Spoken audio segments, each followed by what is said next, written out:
UzAuto Insights kanaliga obuna bo'ling, chunki bugun biz 2026 yilgi Chevrolet Gentra haqida gaplashamiz. Bu avtomobil o'zining ishonchliligi, qulayligi va hamyonbopligi bilan mashhur bo'lib, ko'p yillardan beri oddiy haydovchilar orasida keng tanlov bo'lib kelmoqda. 2026 yilgi yangi model tashqi ko'rinishi, texnologiyalari, xavfsizlik darajasi va qulayligi bilan yangilandi. Chevrolet bu mashinani kundalik foydalanishga qulay va arzon ekspluatatsiya xarajatlari bilan ta'minlash uchun ishlab chiqdi. Tashqi dizayndan boshlaymiz. 2026 Gentra old qismini zamonaviyroq ko'rinishga olib keladigan yangi radiator panjarasi va LED chiroqlari bilan jihozlangan. Old bamper aerodinamikaga moslashtirilgan, yon tomondagi chiziqlar silliq va shahar sharoitida haydashga qulay. Orqa qismida yangilangan LED stop chiroqlar va ixcham bagaj qopqog'i bilan yanada balansli ko'rinishga ega. Shuningdek, yangi rang variantlari va disk dizaynlari avtomobilga zamonaviy ruh bag'ishlaydi. Texnik tomoniga kelsak, Gentra samarali va ishonchli motor variantlari bilan taqdim etiladi. Asosiy model 1.5 litrli 4 silindrli motor bilan jihozlanib, 115 ot kuchiga yaqin quvvat ishlab chiqaradi. Biroz kuchliroq variantni xohlovchilar uchun 1.6 litrli, taxminan 130 ot kuchiga ega motor mavjud. Transmissiya esa 5 pogonali mexanik yoki 6 pogonali avtomat bo'lishi mumkin. Old gildirakdan tortuvchi platformasi va yengil konstruksiyasi bilan mashina shahar va uzoq masofali yo'llarda ham o'zini yaxshi ko'rsatadi.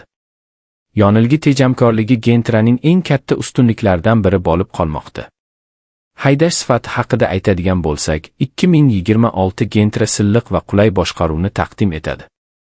Suspenziya yo'ldagi notekisliklarni yaxshi yutib, salon ichida yumshoq yurish imkonini beradi. Rul boshqaruvi yengil, shuning uchun tor ko'chalarda ham oson boshqariladi. Shuningdek, ovoz izolyatsiyasi yaxshilangan. Bu esa yuqori tezlikda ham salon ichini tinch qiladi. Bu mashina sport uchun emas, lekin ishonchli kundalik. Hamrohingiz bo'lishiga shubha yo'q. Salon ichida esa qulaylik va funksionallikka katta e'tibor berilgan. Old panel qayta ishlangan va 8 dyumli sensorli ekran bilan jihozlangan bo'lib, Bluetooth, USB va smartfon ulanish imkoniyatiga ega. Yuqori komplektatsiyalarda simsiz Apple CarPlay va Android Auto ham mavjud. Haydovchi uchun yarim raqamli instrument paneli qo'shilgan bo'lib, yoqilg'i sarfi, yo'l ma'lumotlari va xavfsizlik ogohlantirishlarini aniq ko'rsatadi. O'rindiqlar qulay, mato yoki premium materiallar bilan qoplangan. Orqa o'rindiqlar keng bo'lib, oilaviy foydalanishga juda mos. Xavfsizlik bo'yicha 2026 yilgi model ham sezilarli yangilanishlarga ega. Standart jihozlarga ikkita xavfsizlik yostiqchasi, ABS tizimi, barqarorlik nazorati va orqa parkovka sensorlari kiradi. Yuqori paketlarda esa yo'ldan chiqish ogohlantirishi, to'qnashuvni oldini olish tizimi va orqa kamera mavjud.